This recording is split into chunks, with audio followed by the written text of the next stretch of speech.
నమస్కారం, VNR news వార్తలకు స్వాగతం. నా పేరు కృష్ణకుమార్. వార్తల్లో ముందుగా హెడ్లైన్స్.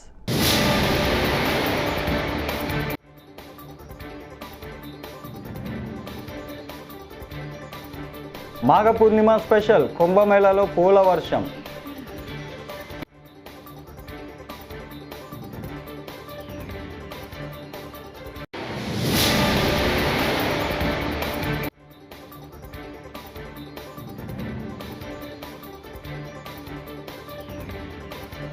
వైద్యులకు సీఎం చంద్రబాబు కీలక సూచనలు.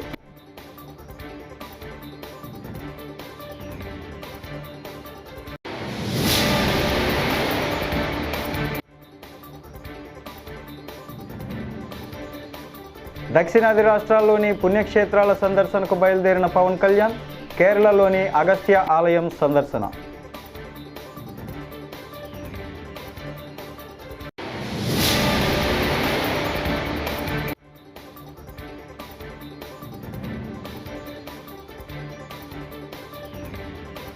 ప్రతి కార్యకర్తకు పెద్దన్నగా తోడుంటా వైఎస్ జగన్మోహన్ రెడ్డి భరోసా. ఇక డీటెయిల్స్ చూస్తే, మాఘ పూర్ణిమ సందర్భంగా త్రివేణి సంగమంలో నదీ స్నానం చేసేందుకు భక్తులు రాత్రి నుంచే రాకపోకలు సాగిస్తూ ఉన్నారు. ఈ సందర్భంగా కుంభమేళాలో హెలీప్యాడ్తో అధికారులు పూల వర్షాన్ని కురిపించారు. ప్రయాగ్రాజ్లో జరుగుతున్న మహాకుంభమేళాకు ఇప్పటి వరకు 45 కోట్ల మందికి పైగా భక్తులు హాజరైనట్లు అధికారులు అంచనా వేస్తున్నారు.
మెడికల్ బిల్లులతో పేద కుటుంబాలు ఆర్థికంగా చితికిపోతున్నాయని ఏపీ సీఎం చంద్రబాబు వెల్లడించారు.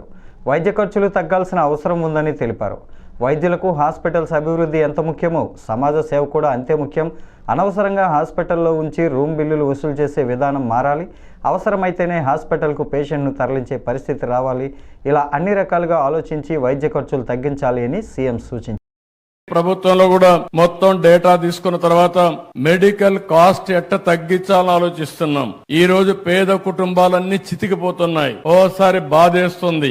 ఓసారి ఒక్కొక్క పేషెంట్ కి 60 లక్షలు 70 లక్షలు కోటి రూపాయలు మెడికల్ బిల్లు వచ్చే పరిస్థితి వస్తా ఉంది. చాలా మంది ఆస్తులు అమ్ముకొని కూడా ప్రాణాలు కాపాడుకోవడానికి కష్టపడి ముందుకు పోయే పరిస్థితి వస్తున్నారు. ఓసారి బతుకుతున్నారు, ఒకసారి చనిపోతున్నారు. కానీ చనిపోయిన తర్వాత ఆ ఫ్యామిలీని చూస్తే ఫైనాన్షియల్ గా చితికిపోయే పరిస్థితికి వస్తున్నారు. ఇవన్నీ దృష్టిలో పెట్టుకుని ఎలాంటి మెకానిజం మనం తీసుకురాగలుగుతాం, పేదవాళ్ళ ఆరోగ్యాన్ని ఏ విధంగా కాపాడుతాం, అందరికీ ఆరోగ్య ఖర్చుల్ని ఏ విధంగా తగ్గించగలుగుతామో దీనిపైన మేధావులందరూ ఆలోచించాల్సిన అవసరం ఉంది. నేను కూడా ఆలోచిస్తున్నా. ఈ రోజు హాస్పిటల్లో కూడా ఇంకొక విషయం కూడా, ఇక్కడ డాక్టర్స్ ఉన్నారు, కొంతమంది ప్రైవేట్ మెడికల్ కాలేజెస్ కూడా ఉన్నాయి. మీరందరూ కూడా శ్రద్ధ పెట్టాలి. మీరు మీ హాస్పిటల్ మేనేజ్మెంట్ ఎంత ముఖ్యమో సమాజం కూడా అంతే ముఖ్యం. ప్రివెంటివ్ హెల్త్ గురించి మీ అందరి బాధ్యత. ప్రజా చైతన్యం తీసుకురావాల్సిన అవసరం ఉంది. అదే సమయంలో రియల్ టైం మానిటరింగ్ కూడా. చీటికి మాటికి మీరు హాస్పిటల్ అందరినీ పేషెంట్లు చేర్చి తద్వారా వాళ్ళకు రూమ్ రెంట్లు వేసి విపరీతంగా భద్రత పెంచేసే పరిస్థితికి వస్తున్నారు. ఈ రోజు వేరబుల్స్ వచ్చాయి. ఏ డిసీజ్ వచ్చినా ఆయన ఇంటి దగ్గర ఉంటే మీరు ఇక్కడ నుంచి మానిటర్ చేసి అవసరమైనప్పుడు అతను హాస్పిటల్ షిఫ్ట్ చేసే మెకానిజం వస్తా ఉంది. అంబులెన్సెస్ ఉన్నాయి. అంబులెన్సెస్ కూడా మనకు కావలసిన ఎక్విప్మెంట్ అంతా పెట్టే పరిస్థితికి వస్తున్నాం. అందుకని అందరం కూడా ఆలోచించుకోవాల్సింది రాబోయే రోజుల్లో మానిటరింగ్ కూడా పేషెంట్ ఎక్కడుంటే అక్కడ చేసి అవసరమైతే హాస్పిటల్ తీసుకురావడం, అవసరమైతే ఆపరేషన్లు చేసే పరిస్థితి రావాలి. అప్పుడే కాస్ట్ తగ్గించగలుగుతాం. ఇవన్నీ కూడా టెక్నాలజీ వచ్చింది కాబట్టి మనం సమర్థవంతంగా చేసే పరిస్థితి వస్తుందని చెప్పి కూడా నేను మీకు తెలియజేస్తున్నా. ఏపీ ఉప ముఖ్యమంత్రి పవన్ కళ్యాణ్ దక్షిణాది రాష్ట్రాల్లోని సుప్రసిద్ధ పుణ్యక్షేత్రాల సందర్శనకు బయలుదేరిన సంగతి తెలిసిందే. ఈ ఉదయం కేరళలోని చొట్టనిక్కరలో ఉన్న అగస్త్య ఆలయాన్ని సందర్శించారు. ఈ సందర్భంగా ఆయన మీడియాతో మాట్లాడారు. దక్షిణాది రాష్ట్రాల ఆలయాల సందర్శన అనేది పూర్తిగా తన వ్యక్తిగత అంశమని స్పష్టం చేశారు.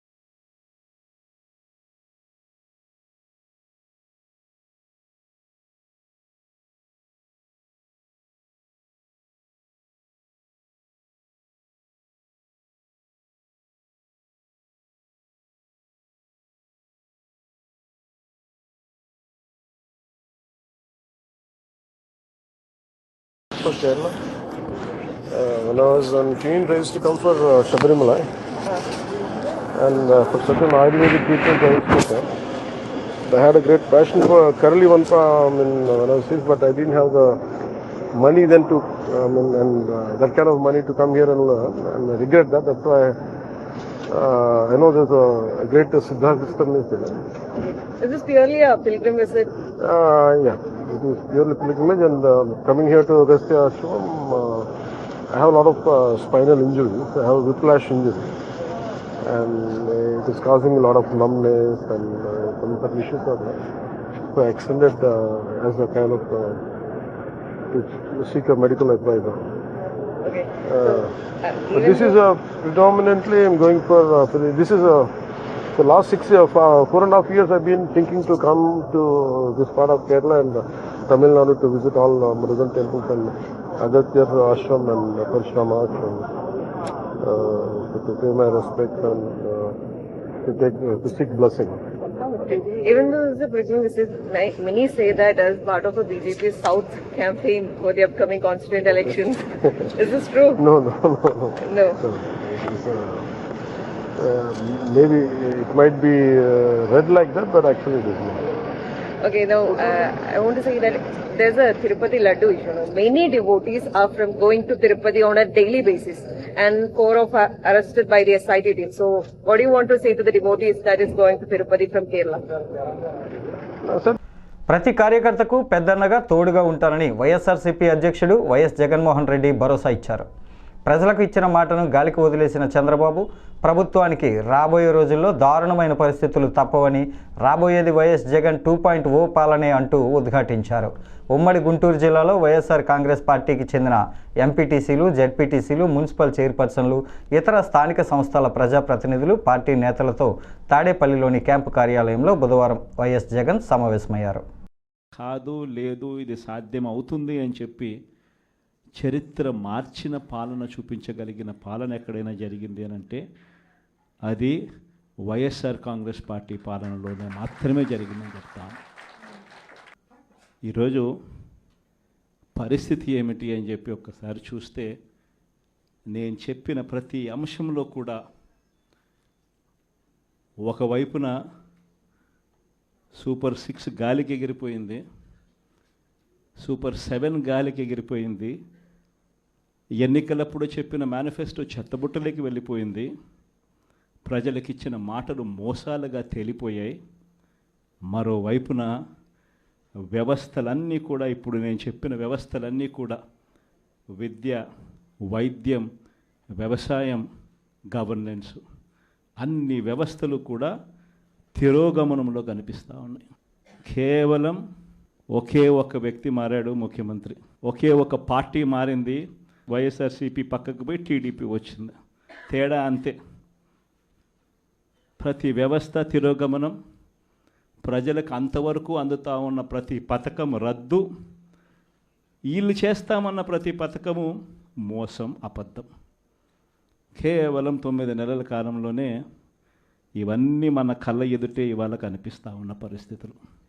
నేను అందుకనే చెప్తా ఉన్నా, ఈరోజు ఓడిపోయినా కూడా చెప్తా ఉన్నా, మనకి ఇంతకుముందు 50% ఓట్ షేర్ వచ్చింది. ఈ ఎన్నికలు అయిపోయేసరికి మన ఓట్ షేర్ 40%. ఒక 10% ఓట్ షేర్ మనకు రావాల్సింది రాకుండా పోయింది. కారణం ఆ రోజు కేవలం మీ జగన్ అబద్ధాలు చెప్పలేకపోయాడు, అదొక్కటే కారణం. కానీ నేను చెప్తా ఉన్నా, మీ జగన్ అబద్ధాలు చెప్పలేకపోయాడు కాబట్టి అధికారానికి మనం దూరం అయ్యాం. కానీ అధికారానికి దూరం అయినా కూడా మీ జగన్ మీ గుండెల్లోనూ మీ మనసుల్లోనూ లీడర్ అంటే ఇలా ఉండాలి అని చెప్పి మాత్రం ముద్ర వేయగలిగాడు. కారణం ఏమిటంటే రాజకీయాల్లో ఉన్నప్పుడు విలువలు ఉండాలి. రాజకీయాల్లో ఉన్నప్పుడు విశ్వసనీయత అన్న పదానికి అర్థం తెలియాలి. ఈ జగన్, మీ జగన్ మరో 30 సంవత్సరాలు రాజకీయాల్లోనే ఉంటాడు. ఈరోజు ములుగు జిల్లా తాడ్వాయి మండలం మేడారంలోని వనదేవతలు సమ్మక్క సారాలమ్మ చిన్న జాతర ఘనంగా ప్రారంభమైంది. 2 ఏళ్లకోసారి జరిగే మహాజాతర తర్వాత చిన్న స్థాయిలో జరిగే వేడుక ఇది. జాతరకు వివిధ ప్రాంతాల నుంచి భక్తులు భారీగా తరలివచ్చారు. జంపన్న వాగులో స్నానాలు ఆచరించి వనదేవతలను దర్శించుకుంటున్నారు. అమ్మవార్లకు బంగారాన్ని కానుకగా సమర్పిస్తారు. ఈ నెల 15 వరకు జాతర కొనసాగనుంది.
రాష్ట్రంలో ఆడపిల్లల కన్నీళ్లు ఈ ప్రభుత్వానికి కనబడడం లేదా అని వైఎస్ఆర్సీపీ ప్రధాన కార్యదర్శి లక్ష్మీపార్వతి ప్రశ్నించారు.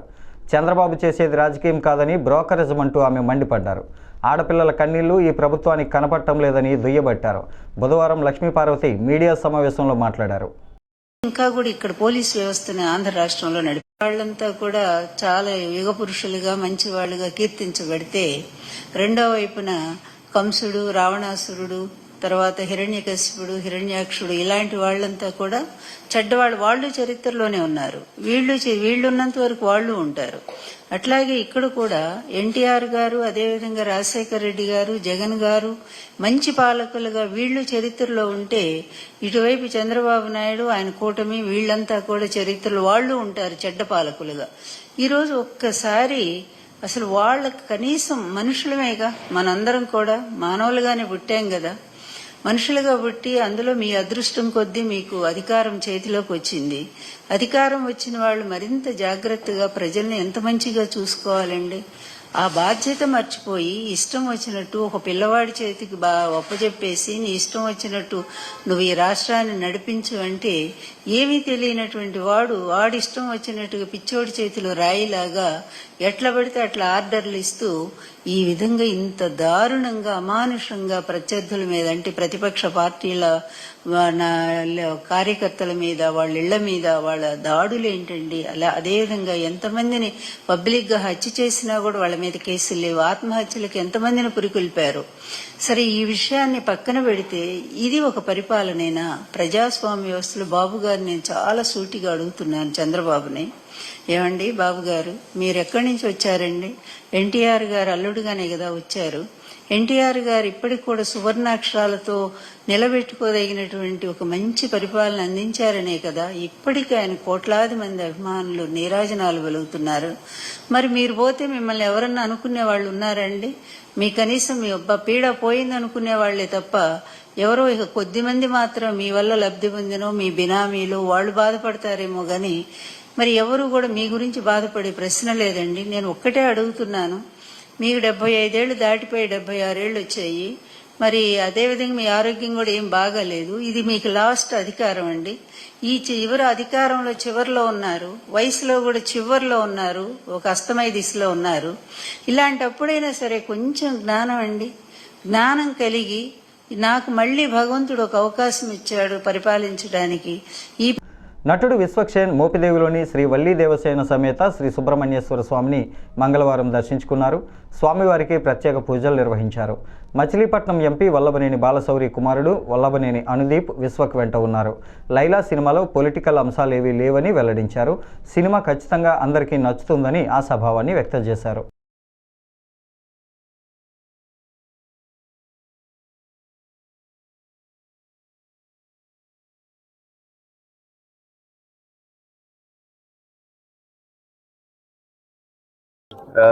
నైట్ నుండి కూడా నిన్నటి నుండి కూడా రకరకాల అడ్డంకులు వచ్చినా కూడా అసలు స్వామి గారు మేము రావాలని డిసైడ్ అయినట్టు.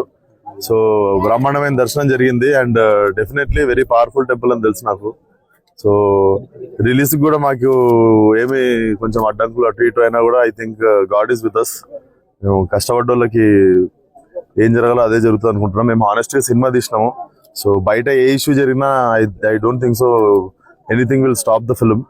సో సినిమా గెలుస్తుంది ఆబ్వియస్లీ అండ్ తప్పు ఎవరిది లేదు కాబట్టి definitely truth will win. And ఇక్కడికి వచ్చినందుకు Anudeep thank you so much. Is very dear friend of mine. చాలా చాలా బాగా చూసుకున్నాం వచ్చి వెళ్తున్నప్పుడు దాకా. So nothing political, definitely very close friend of mine. So ఇంకా తిరిగి హైదరాబాద్ వెళ్తున్నాం. రేపు ఎల్లుండి కూడా కొన్ని ప్రమోషన్స్ తీసుకొని 14th రోజు గ్రాండ్ రిలీజ్ అవుతుంది సినిమా. అదే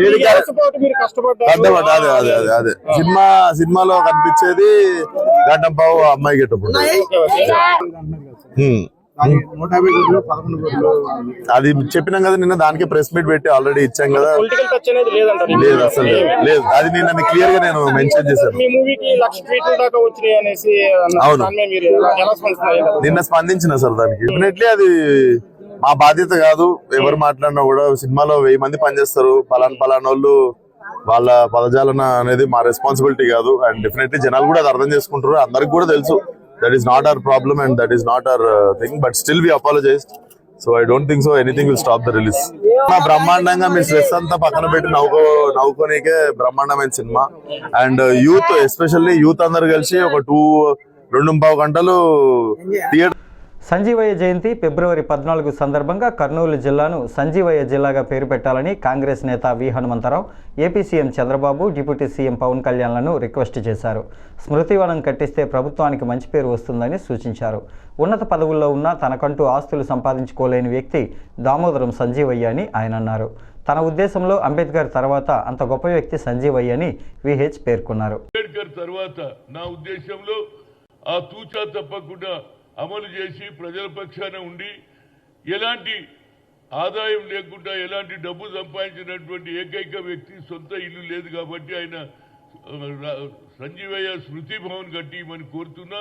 ఆ కర్నూలు జిల్లా పేరు కూడా మరి సంజీవయ్య జిల్లా పేరు పెట్టాలనేది నా ఉద్దేశం. ఎందుకంటే నేను గత చాలా రోజుల నుంచి నేను సంజీవయ్య ట్రస్ట్ చైర్మన్ కున్నా. ట్రస్ట్ చైర్మన్ వారికి లెటర్ రాసిన అప్పుడు నిజంగానే ఎవరైతే ప్రజల గురించి సామాజిక న్యాయం గురించి బడుగు బలైన వర్గాల గురించి పనిచేసే వ్యక్తులకు కూడా వచ్చే తరం నాయకులు తెలవడానికి ఆయన శృతి భవన్ కట్టియాలి, జిల్లా పేరు పెడితే అటు చంద్రబాబు కానీ పవన్ కళ్యాణ్ కానీ మంచి పేరు వస్తుంది. ఎందుకంటే అలాంటి నీతిమంతులను చూడలేవడం ఒక్కసారి కార్పొరేటర్ కాగానే 3 అంతస్తులు 4 అంతస్తులు బిల్డింగ్లు కడుతున్నారు. ఆయనకి ఇన్ని పదవులు అనుభవించి ఆంధ్రప్రదేశ్ ఉమ్మడి రాష్ట్రం ఉన్నప్పుడు ఇది ముఖ్యమంత్రిగా చేశాడు, 2 సార్లు ఆల్ ఇండియా ఏఐసిసి ప్రెసిడెంట్గా చేశాడు, కేంద్రంలో మంత్రి చేశాడు. కానీ ఏం సంపాదించలే. ఇది ప్రతి ఒక్క యంగర్ జనరేషన్ యువకు ఒక కనువిప్పు కావాలి. ఆయన శృతి భవన్ కట్టిస్తే లైబ్రరీ ఉంటే వచ్చేవారందరూ కూడా ఇతర రాష్ట్రాల నుంచి ఎవరు వచ్చినా ఆ శృతి భవన్ దర్శనం చేసుకొని వాళ్ళు కూడా వాళ్ళ అడుగుజాడల్లో నడుస్తాడనేది నా ఉద్దేశం. ఇటీవల విడుదలైన తండేల్ సినిమా పైరసీ వీడియోను ప్రదర్శించిన ఆర్టీసీ బస్సును సర్వీస్ నుంచి తొలగించినట్లు ఏపీఎస్ఆర్టీసీ చైర్మన్ కొనకళ్ళ నారాయణరావు తెలిపారు. మచిలీపట్నంలో ఆయన బుధవారం మీడియాతో మాట్లాడుతూ ఫిర్యాదు అందిన వెంటనే విచారణకు ఆదేశించామన్నారు. పైరసీని ప్రదర్శించిన బస్సు పలాస డిపోకు చెందిన హైర్ బస్సుగా గుర్తించామన్నారు. బస్సు డ్రైవర్, కండక్టర్ కూడా ప్రైవేట్ వారేనని అన్నారు. పైరసీ సినిమా తండేల్ అనే సినిమా ఆర్టీసీ బస్సులో ప్లే చేశారని చెప్పి మాకు ఫిర్యాదు అందింది. దానిపైన మేము చర్యలు తీసుకున్నాం. ఆ బస్సుని సర్వీస్ నుంచి తొలగించడం జరిగింది. అది ప్రైవేట్ హైర్ బస్సు, డ్రైవర్ కూడా ప్రైవేట్ హైర్ డ్రైవరే. వాళ్ళు సినిమా ప్లే చేశారు తండేల్ అనే సినిమా అని చెప్పి మాకు ఫిర్యాదు అందింది. దానిపైన ఆ బస్సుని ఆపేసేసి దాంట్లో ఉన్న సిబ్బందిని, యజమానిని కూడా విచారిస్తున్నారు. విచారించిన తర్వాత ఈ పైరసీ సినిమా ప్రదర్శించారా లేదా, ప్రదర్శిస్తే ఎవరు ప్రదర్శించారు, దీని కారకులు ఎవరు అనే దాని మీద విచారణ జరిపించి అతని పైన చర్య తీసుకోవడం జరుగుతుంది. పైరసీ సినిమాలను ఆర్టీసీ ఎప్పుడు ప్రోత్సహించదు. అన్ని అనుమతులు ఉన్న సినిమాలు మాత్రమే ఆర్టీసీలు ప్లే చేస్తారు. ఇది ఎలా జరిగిందో, ఎందుకు జరిగిందో దీనిపైన విచారణ జరుగుతూ ఉంది. Palasa depot manager, Palasa assistant depot manager దీనిపైన ఎంక్వైరీ చేస్తారు. ఎంక్వైరీ రిపోర్ట్ అందిన వెంటనే దానిపైన తగు చర్యలు తీసుకోవడం జరుగుతుంది. మళ్ళీ ఇటువంటి పునరావృతం కాకుండా కఠినమైన చర్యలు తీసుకోవడం జరుగుతుంది. రైతులు వ్యవసాయ అధికారుల సూచనలు పాటించి అధిక దిగుబడులు పొందాలని పొన్నూరు మండల వ్యవసాయ అధికారి డేగల వెంకట్రామయ్య సూచించారు. బుధవారం చింతలపూడి, కసుకర్రు గ్రామాలలో పొలం పిలుస్తోంది కార్యక్రమంలో పాల్గొన్నారు.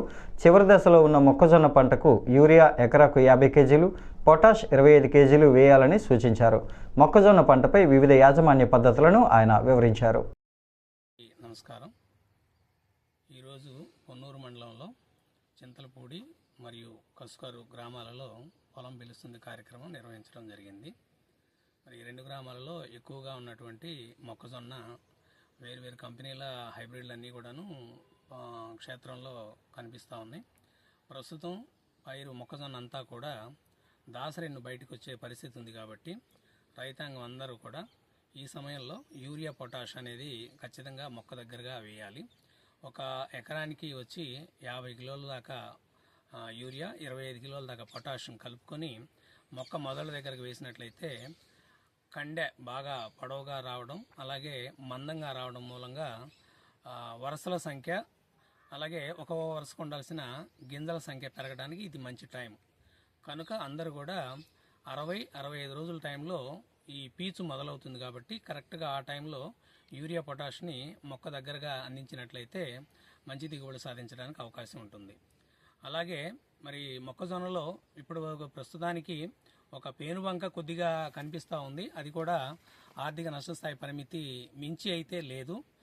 కానీ మొక్క కండెల మీద కొన్ని పురుగులు వచ్చి ఇబ్బంది పెడతాయని చెప్తున్న సందర్భాలు ఉన్నాయి. కాబట్టి ఆ సమయంలో మన ఎప్పుడూ రైతులు వాడేటువంటి ఇమామెక్టిన్ బెంజోయేట్ 5%, అలాగే లూఫెన్యూరాన్ 40% WDG అనే ఈ మందుని మరి ఒక 24 గ్రాములు ఒక ఎకరానికి గనక 200 లీటర్ల నీళ్ళల్లో కలిపి పిచికారీ చేసినట్లయితే ఆ ప్రమాదం ఉండదని చెప్పి తెలియజేస్తూ, మరి నీటి తడులు ఎప్పుడు కూడాను తగ్గకుండా దాసరేణులో నుంచి వచ్చే పౌడరు అంతా సక్రమంగా అందేటట్టు చూసినట్లయితే కండెలో మొక్కజొన్న పొత్తులో ఎక్కడ కూడాను గ్యాపులు పోకుండా గింజ నిండుగా పట్టి మరి మంచి దిగుబడి సాధించడానికి అవకాశం ఉంటుంది కనుక మెరకలు పల్లాలు అనేవి కాకుండా నీరు పొలం అంతటా కూడా సమంగా వ్యాపించేటట్టుగా నీరు తళ్ళు ఇవ్వాలని చెప్పి రైతాంగానికి ఈ సందర్భంగా తెలియజేస్తా ఉన్నాను.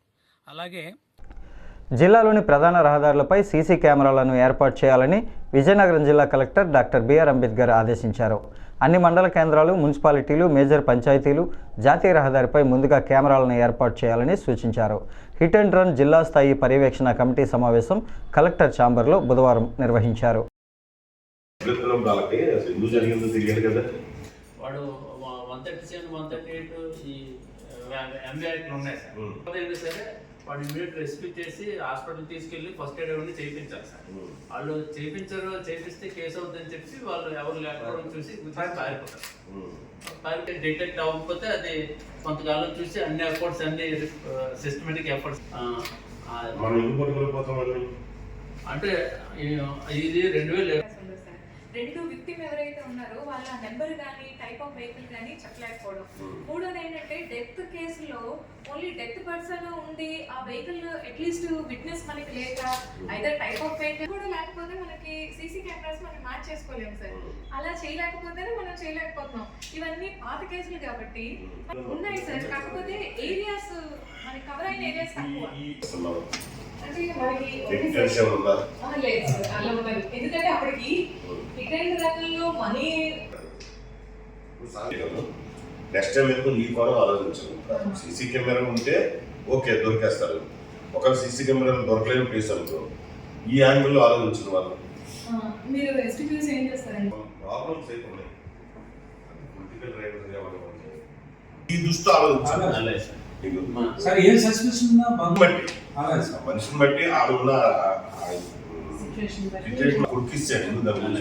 సార్ మోడల్ సార్ ఇవన్నీ కూడా నైట్ జరుగుతుంది. ఈ చిల్లుపల్లి కూడా ఎన్ఎస్ కాదు కదా, ఇందులో పని చేయడం రాజధాని దగ్గర ఏం చేస్తారంటే మున్సిపల్ కమిషన్. ఈ వార్తలు ఇంతటితో సమాప్తం. నమస్కారం.